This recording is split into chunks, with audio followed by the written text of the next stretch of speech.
The following presentation is best experienced with headphones.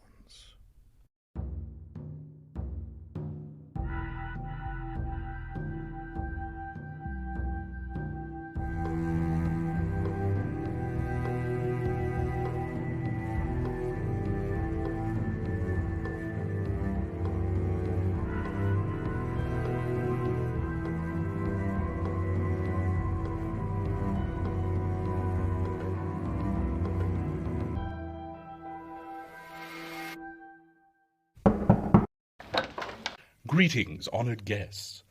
It is so delightful to have guests once again here at the House of Branching Paths. It has been too long. Well, come this way, stay close by. Today we will be meeting the Circle in the observatory. And I think... Yes, I do think a change to the house is in order. But do you think... Pardon me, honored guests. I fear I need to tell you that you need to avoid any whispers you may hear in the corners and hallways of the house, however familiar the voice. You see, Nan, our house ghost, has disappeared. We hear glimpses of her now and again, but have not quite found the source. No need to worry. You shall find me at the end of your visit, and I shall escort you on your way out. Now, as I was saying, I think you will be just as excited as Lady Morgana and Grandmaster Imrys were when they wrote to me of their findings at the castle east of the sun and west of the moon. Indeed, you will not only be reunited with our gracious hosts you have come to grow fond of, but you will find the Circle has grown. With that, I leave you in the capable hands of the Circle. Welcome, honored guests, welcome. Yes, welcome one and all to the House of Branching Paths. Dear ones, you will never believe what came of our quest. The most unbelievable is that Flipper is still here. Flipper is a wonderful travel companion, fishbowl and all. Thank you, Imrys. You see, honored guests, Miss Wendy Darling had uncovered a seal of green alder belonging to the Circle. But along the way, Lady Morgana and I found ourselves quite lost. But a kindred spirit by the name of Asteria Webb managed to find us in Neverland, a detour we accidentally took in search of Wendy Darling. Asteria helped us out of a little pirate trouble we had landed ourselves into, and then turned out to have quite a knack for navigating between realms. With her assistance, we at last came to the object of our quest, the castle East of the sun and west of the moon. Once we three had found the seal, we discovered it was still attached to the tree. A fully intact new seal that had been created, and from that tree sprang forth a new member of the Circle. Come, let us introduce you to the newest members of the Circle of the House of Branching Paths. Dear guests, we are honored to introduce Lana Snow. Hello, I am Lana Snow, a gifted spiritual healer. I was born in the winter of 1665 in what would eventually become known as the Carolinas. My mother was an escaped slave, and my father was a Native American healer from the Iroquois Nation. I learned everything from my father. My gifts grew to be most profound and very impressive. Of course, I have an affinity for stories of the misunderstood and those who need healing. I found Imrys and Morgana on my search for a place of rest, but that's a story for another time. And we are quite glad you have found us, Lana. Lana is not, however, the only new member of the Circle that we found on our quest, for once our friend Asteria saw the new seal that had brought Lana to us. She revealed that she, too, had found a seal during her time with the Lost Boys of Neverland, but hadn't known what it was until that moment. Overjoyed at not having found just one, but two new members of the Circle, we happily returned to the House of Branching Paths. And so, honored guests, we are also happy to introduce you to Asteria Webb. Name's Asteria Webb, and I've been around for a little while now. I'm not quite sure where I came from, and I'm not too sure where I'm heading either, but this house is pretty nice. I think this will be a nice place to stay for a while. And that, honored guests, brings us to the most curious member of the Circle we have had in some time. Upon arriving back at the House of Branching Paths, we found that someone had taken residence while we were away. Would you care to explain that to them? Well, there's not much to tell, really. I woke up at a crossroads. I had no sense of who I was nor where I came from. Hunger forced me to choose a direction to travel, and I found a strong sense to go south. That choice brought me to your door and your fire. My wish is that in telling our stories, I may find a glimmer of my own. Perhaps if the tales are not about me, a common thread may lead me to the truth. I'm most grateful for your courtesy. You allowed a stranger in uninvited and offered me shelter, warmth, and food. I'm in your debt, and I will do my best to repay your kindness. Since I do not know my name, you can refer to me as The Traveler. We can seek my true name together. Well, we are certainly all learning so much about one another. We are travelers all, in a sense. Strangers all, trying to be understood. The stories do help to weave us together. Well, my friends, speaking of stories, I do believe I see the crackle of a story on those flames. The fire burns bright, with stories ever knowing. A tale of a very famous traveler meeting strangers in a strange land. Hey, that's kind of like... Yes, this Goldrick flame has a mind of its own most days. Our traveler meets many new friends, and some are not so amiable. But do they all truly have bad intentions? Perhaps we may begin to explore this tale, a novel first published in May of 1900 by the George M. Hill Company. By 1901, 10,000 copies had been printed and all sold out quickly after. Of course, we are speaking of the timeless tale by L. Frank Baum. The Wonderful Wizard of Oz.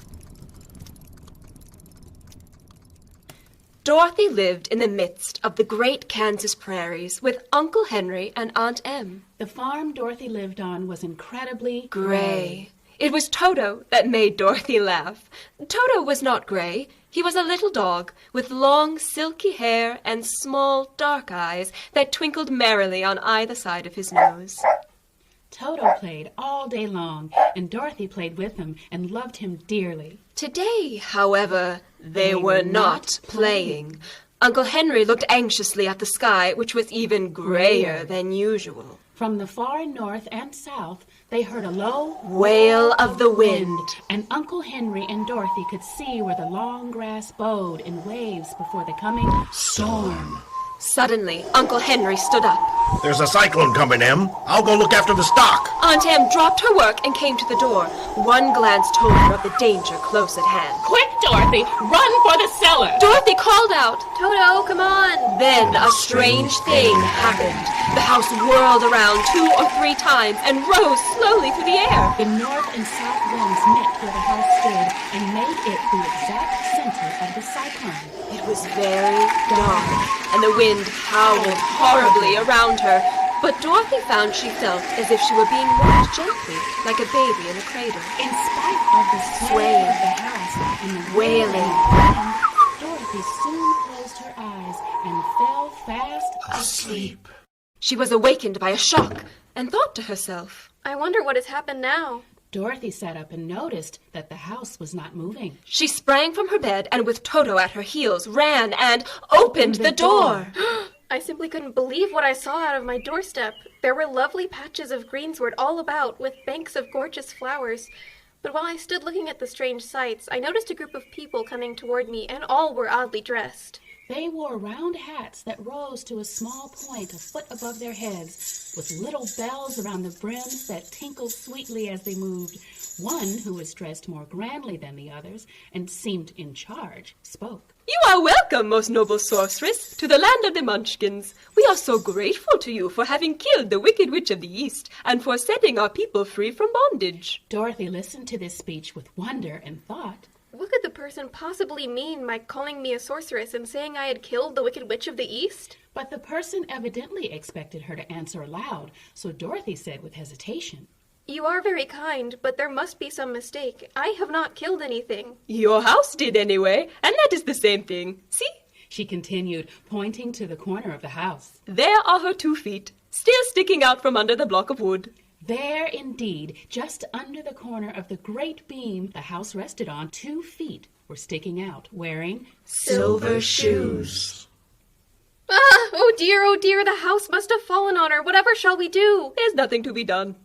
But who was she? She was the Wicked Witch of the East, as I said. She had held all the Munchkins in bondage for many years, making them work for her night and day.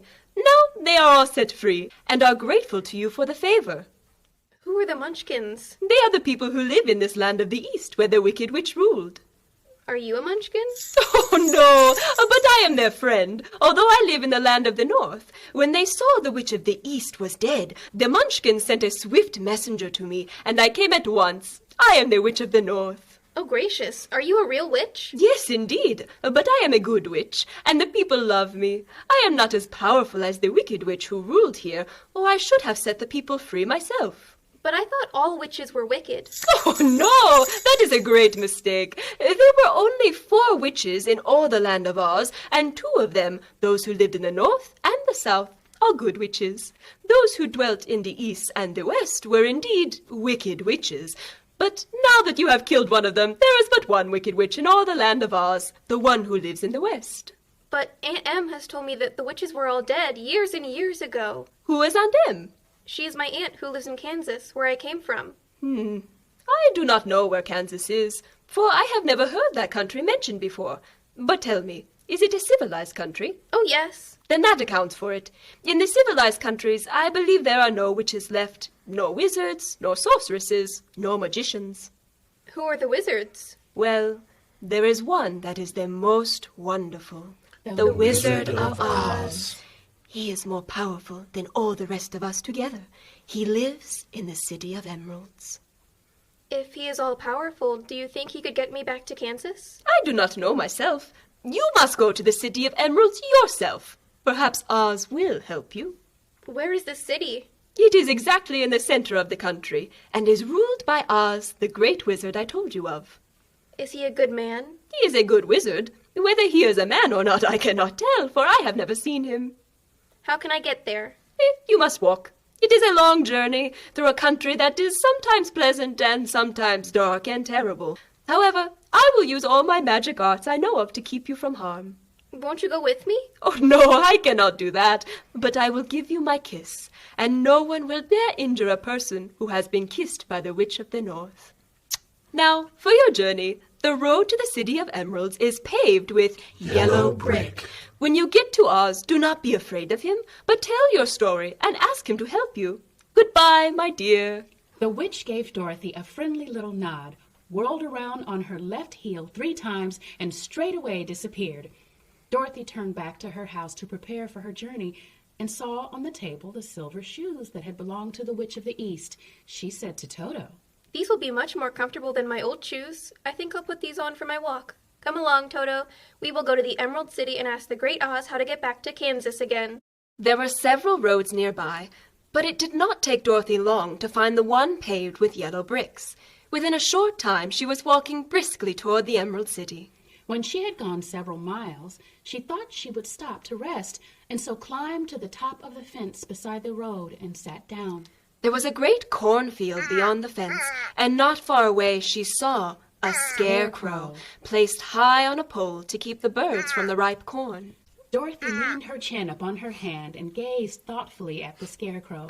Its head was a small sack stuffed with straw, with eyes, nose, and mouth painted on to represent a face. While Dorothy was looking earnestly into the painted face of the scarecrow, she was surprised to see one of the eyes slowly wink at her. I thought I must have been mistaken at first, for none of the scarecrows in Kansas ever winked. But presently the figure nodded its head to her in a friendly way. Then she climbed down from the fence and walked up to it, while Toto ran around the pole and barked. The scarecrow spoke. Good day.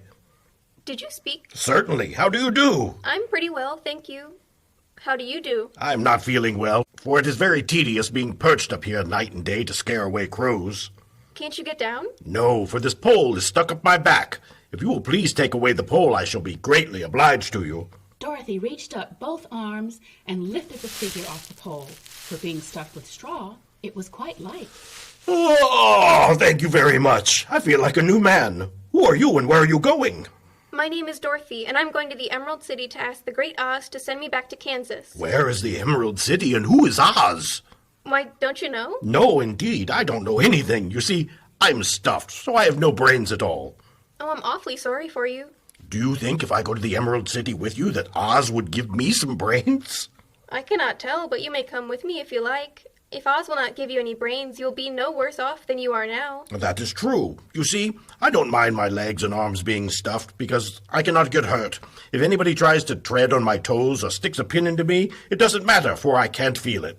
But if my head stays stuffed with straw instead of with brains, as yours is, how am I ever to know anything? I understand how you feel. If you come with me, I'll ask Oz to do all he can for you. Thank you. They walked back to the road.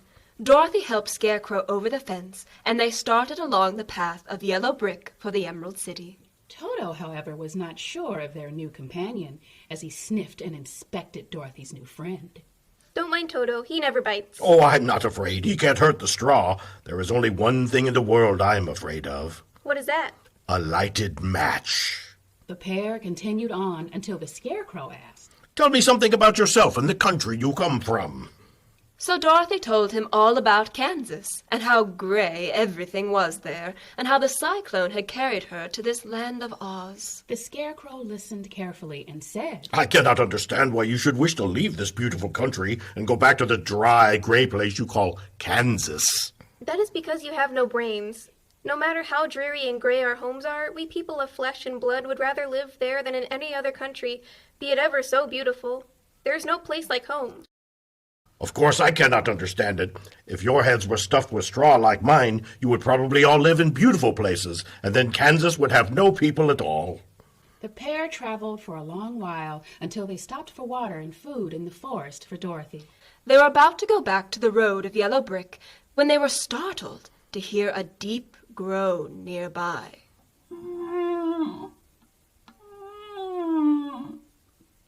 What was that? I cannot imagine, but we can go and see. Just then, another groan reached their ears, and the sound seemed to come from behind them.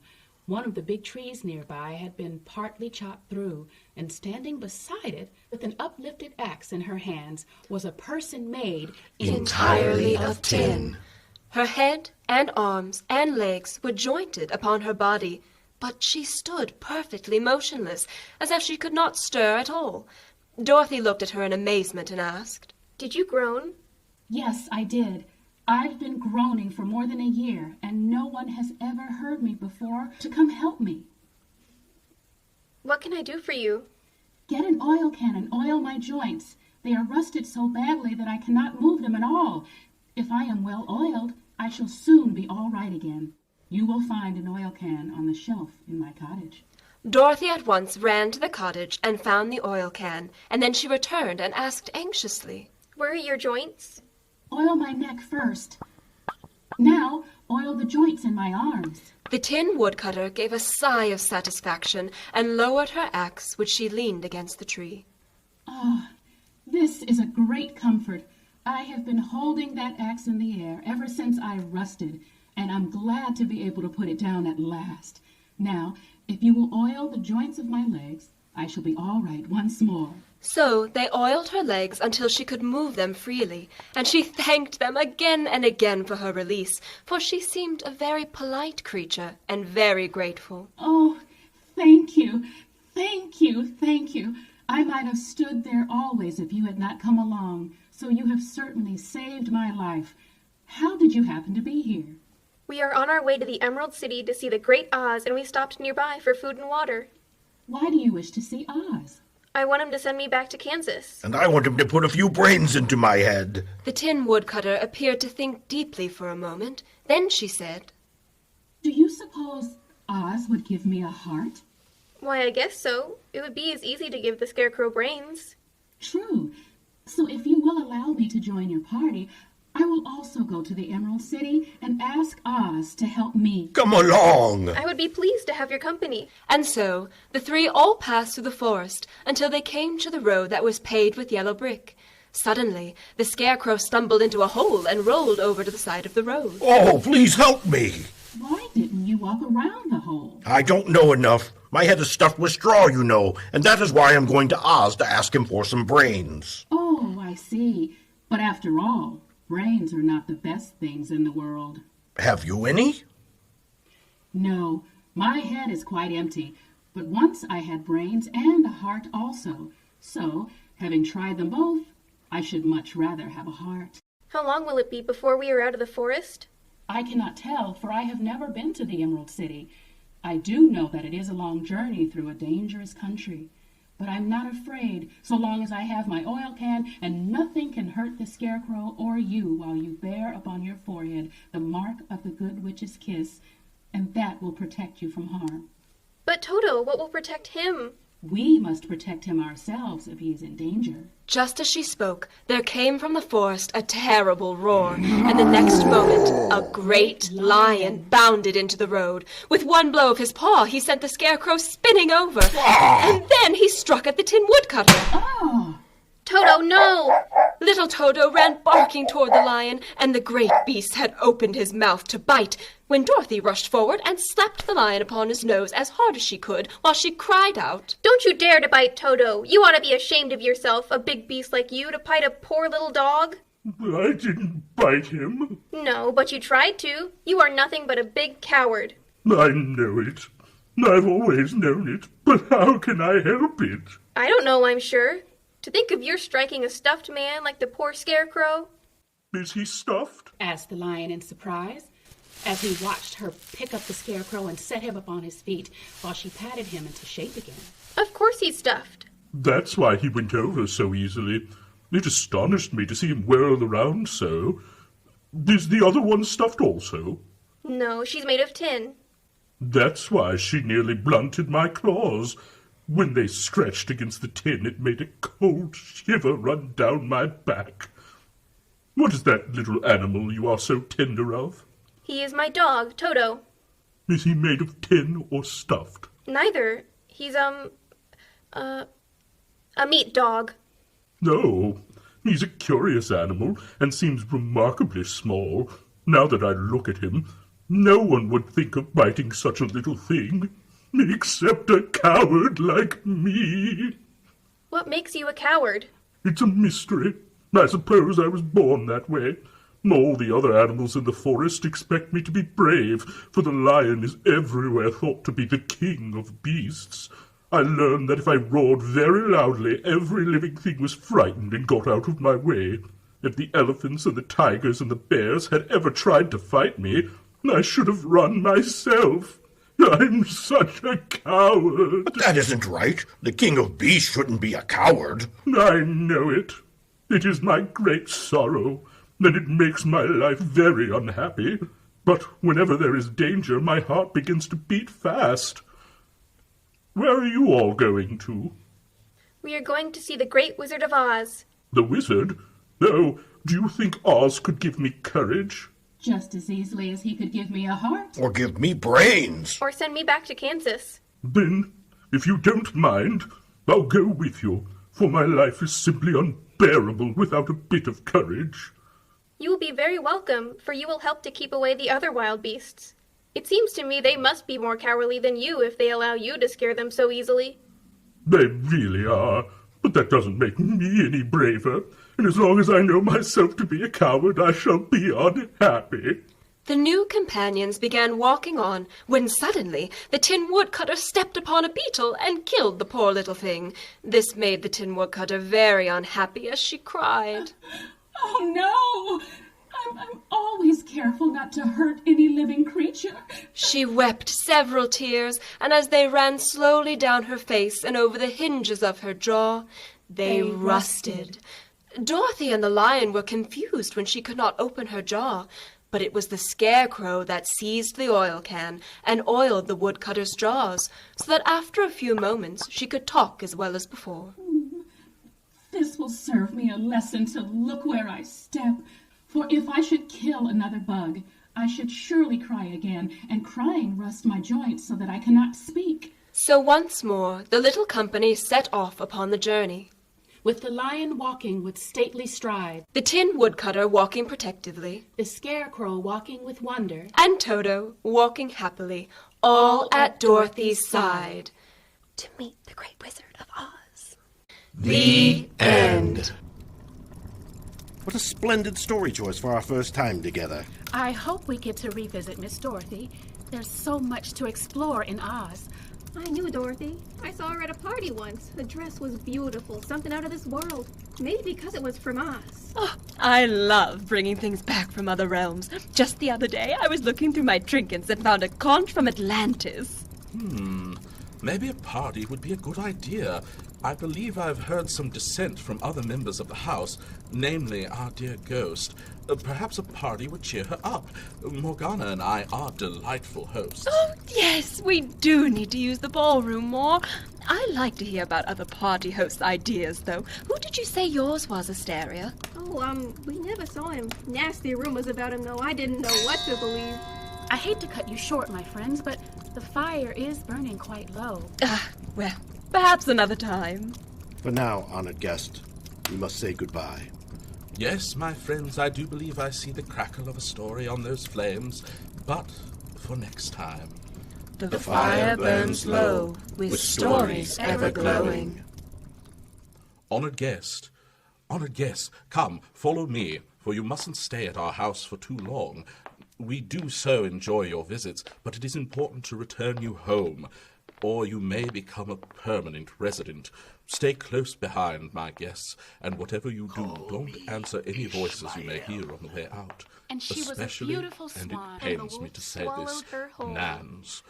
I keep searching, but I fear something darker may be at play here. But never you mind, that is something for me to discover.